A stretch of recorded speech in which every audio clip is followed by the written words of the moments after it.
এই রকম গরম ভাতের সাথে যদি এমন রেসিপি একটা থাকে বন্ধুরা, মাছের মাথা দিয়ে মুগের ডাল, আর সেই সাথে যদি থাকে একটা এরকম মুচমুচে বেগুনির রেসিপি, তাহলে তো একদম জমে যায়। নমস্কার বন্ধুরা, Rupa's simple and daily life চ্যানেলে আপনাদের সবাইকে অনেক অনেক স্বাগত জানিয়ে আজকের রেসিপি আমি শুরু করছি।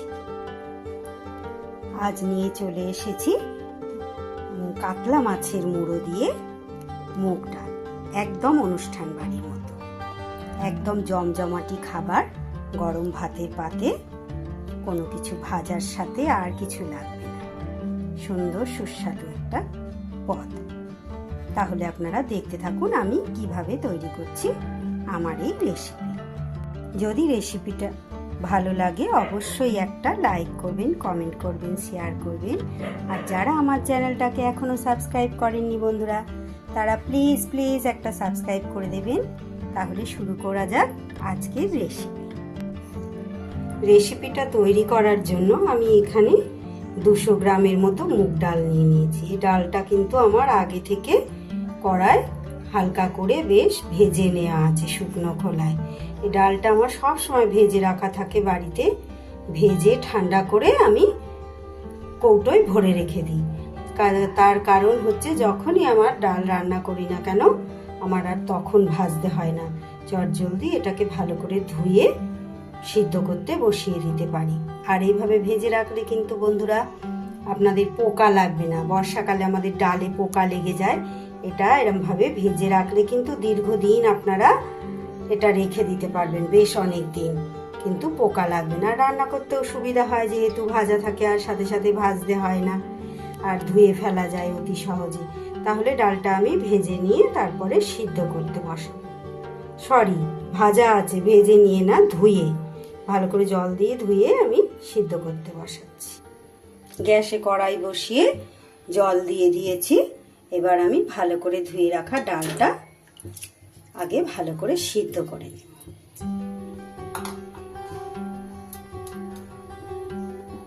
ডালটা আমি খুন্তি দিয়ে নেড়ে দিয়েছি। ডালটা সিদ্ধ হতে হতে ততক্ষণ আমি এদিকে একটা কাতলা মাছের মাথা নিয়ে নিয়েছি, বেশ বড় সাইজের। কাতলা মাছের মাথা তো একটু বড়ই হয়। মাথাটায় আমি নুন হলুদ মাখিয়ে নেব। আর যদি আপনাদের কাতলা মাছের জায়গায় রুই মাছের মাথা থাকে তাতেও অসুবিধা নেই, রুই মাছের মাথা দিয়েও কিন্তু খুব ভালো স্বাদ হবে। ভালো করে নুন হলুদটা মাখিয়ে নেব।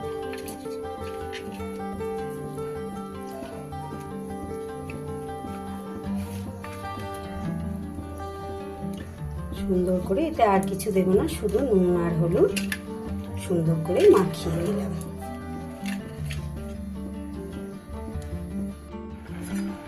দেখুন বন্ধুরা, ডালটা কিন্তু আমার সুন্দরভাবে সিদ্ধ হয়ে গেছে। এবার এটা আমি ঢেলে, কড়াইটা ভালো করে ধুয়ে আমি এর মধ্যে পরিমাণ মতো সর্ষের তেল দিয়ে দিয়েছি। তেলটা কিন্তু আমার বেশ গরম হয়ে গেছে। এবার মাছের মুড়োটা আমি ভালো করে লাল লাল করে ভেজে নেব।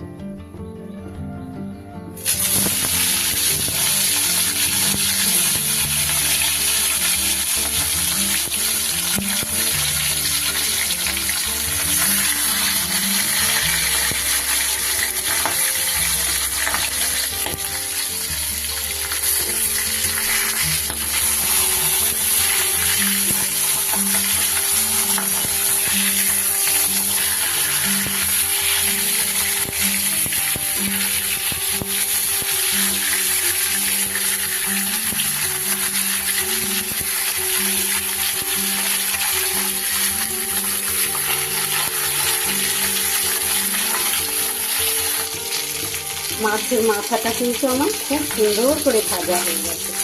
আর এই অংশগুলোকে আমি দেখেছেন তো মাঝখান থেকে কেটে কেটে দিয়েছি খুঁজে দিয়ে।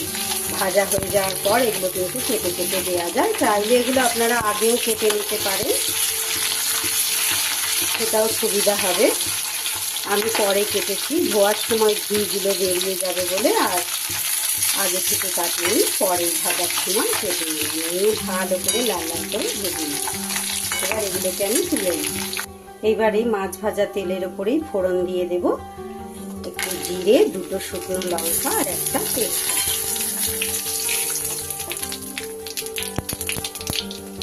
ফোড়নটা আমার হয়ে গেছে।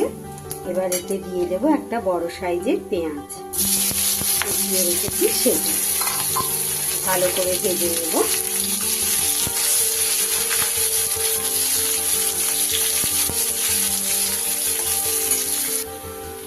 পেঁয়াজটা আমার বেশ কিছুটা ভাজা হয়ে গেছে, এর থেকে বেশি ভাজবো না। এবার দিয়ে দেব আদা, রসুন আর কাঁচা লঙ্কার পেস্ট। এটা 1.5 চামচের মতো দিয়ে দিলাম।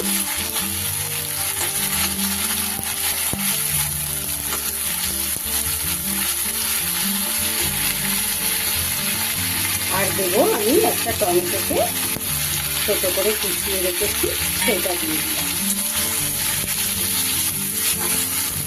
এইভাবে বানিয়ে দেখবেন বন্ধুরা, একদম অনুষ্ঠান বাড়ির মতো খেতে লাগবে, খুব সুন্দর স্বাদ হয়।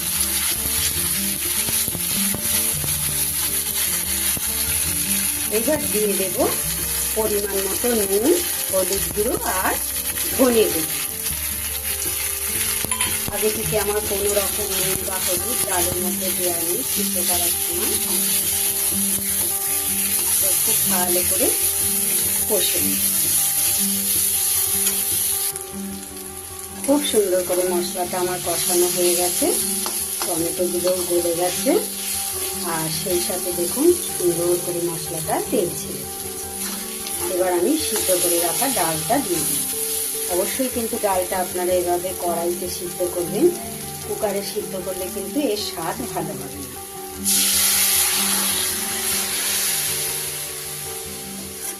এবার গ্যাসটাকে বাড়িয়ে দেব আমি।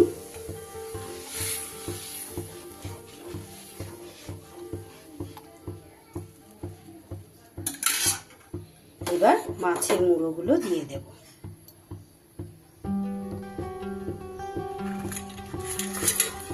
ভেজে রাখা মাছের মাথাটা দিয়ে দিলাম।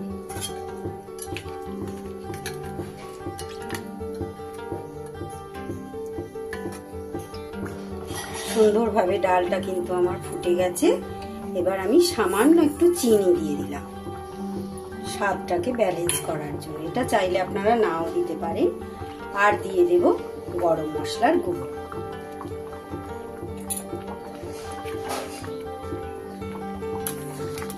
তৈরি হয়ে গেল আমার অনুষ্ঠান বাড়ির মতো মাছের মাথা দিয়ে মুগ ডাল। এভাবেই এটা এরকম ঘন ঘনই রান্না করতে হবে।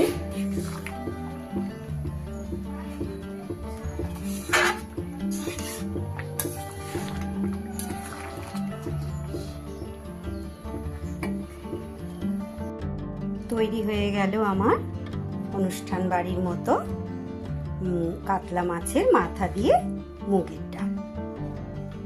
রেসিপিটা যদি ভালো লাগে একটা লাইক করবেন, কমেন্ট করবেন। সবাই খুব ভালো থাকবেন, সুস্থ থাকবেন। ঈশ্বর আপনাদের সকলের মঙ্গল করুন। তাহলে আসি বন্ধু, টাটা। আবার ফিরে আসবো নতুন কোনো ব্লগ বা ভিডিও।